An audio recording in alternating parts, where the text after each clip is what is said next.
Perkenalkan, nama saya Claudia Christine. Saya akan menjelaskan proses masuknya agama Hindu-Buddha ke Indonesia.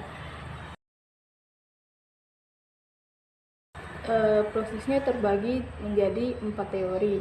Teori pertama adalah teori Brahmana, teori Kshatriya, teori Waisya, dan teori arus balik. Sebenarnya ada satu teori lagi, yaitu teori Sudra, tetapi teori tersebut terbilang lemah daripada teori yang lain. Oke, langsung saja kita bahas yang pertama, yaitu teori Waisya. Oke, teori yang pertama yaitu teori Waisya. Teori ini dikemukakan oleh ahli yang bernama N.J. Krom. Dalam teori ini menyebutkan bahwa golongan Waisya atau pedaganglah yang berperan aktif dalam menyebarkan agama Hindu dan Buddha di Indonesia. Hubungan darah antara pedagang India dan pedagang Indonesia sudah berlangsung sejak abad 1 Masehi. Kepulauan Indonesia merupakan jalur laut perdagangan dari Tiongkok menuju Timur Tengah ataupun sebaliknya. Dan pada mulanya para pedagang India berlayar untuk berdagang. Pada masa itu jalur perdagangan hanya ditempuh melalui jalur laut dan mereka menggunakan kapal layar untuk menuju destinasi perdagangan.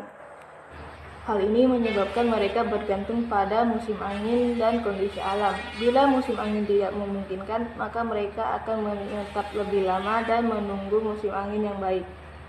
Sementara menunggu angin laut yang membantu mereka dalam pelayaran menuju kampung halamannya ke India, para pedagang India pun singgah beberapa bulan di Indonesia. Interaksi yang cukup lama antara pedagang India dan penduduk pribumi secara tidak langsung turut mempengaruhi sistem kepercayaan masyarakat Indonesia yang masih memegang kepercayaan animisme dan dinamisme. Meskipun teori ini cukup kuat, namun terdapat beberapa sanggahan. Dan mari kita lihat beberapa sanggahan tersebut. Sanggahan yang pertama adalah golongan Waisya ini tidak dapat menguasai bahasa Sanskerta dan huruf Pallawa, yang dimana bahasa dan huruf tersebut digunakan dalam kitab Weda, yaitu kitab suci agama Hindu. Kitab Weda hanya mampu dibaca oleh golongan Brahmana.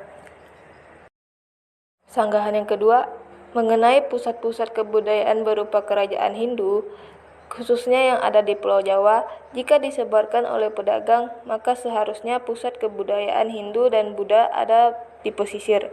Namun fakta menunjukkan pusat kerajaan Hindu letaknya berada di dalam pedalaman Pulau Jawa. Oke, selanjutnya yaitu teori Brahmana.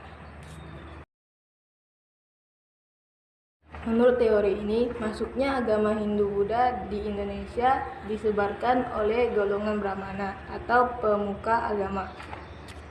Menurut Vandler yang mengemukakan teori ini, para Brahmana datang dari India menuju Indonesia atas undangan dari pemimpin suku untuk melegitimasi atau meresmikan diri mereka sehingga mereka setaraf dengan raja-raja di India. Sebelum masuknya agama Hindu dan Buddha di Indonesia, sistem kemasyarakatan di Indonesia memegang sistem adat, yaitu kepala suku adalah pemimpin masyarakat.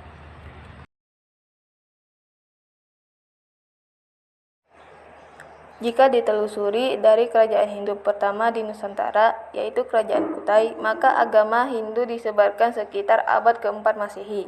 Berdasar teori ini, yaitu pengamatan terhadap peninggalan kerajaan-kerajaan di Indonesia, khususnya prasasti yang tertulis, di mana huruf Pallawa terukir dalam prasasti dan berbahasa Sanskerta.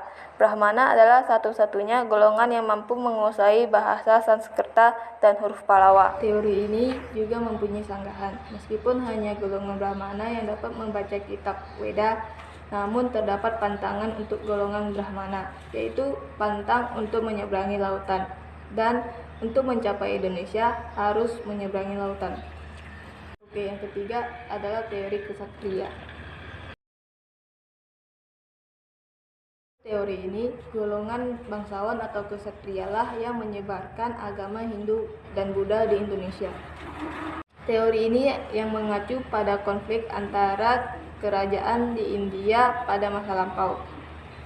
Peperangan yang terjadi di antara kerajaan-kerajaan Indonesia menyebabkan pihak yang menang ataupun kalah. Raja dan prajurit yang kalah biasanya terusir dari wilayah kerajaannya dan mereka menjauh dari wilayah sengketa. Golongan kesatria tersebut diduga mendirikan koloni baru di Asia Tenggara hingga ke Indonesia. Kelemahan dari teori ini adalah selama ini belum ada ahli yang dapat menemukan bukti-bukti yang menunjukkan adanya ekspansi dari prajurit-prajurit India ke kepulauan Indonesia.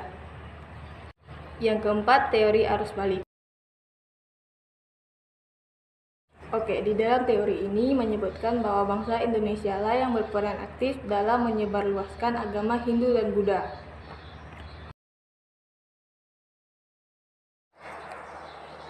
Kenapa begitu? Karena orang-orang di Indonesia mempunyai kepentingan untuk datang ke India dalam rangka mempelajari dan memperdalam agama Hindu dan Buddha. Hal ini tertuang dalam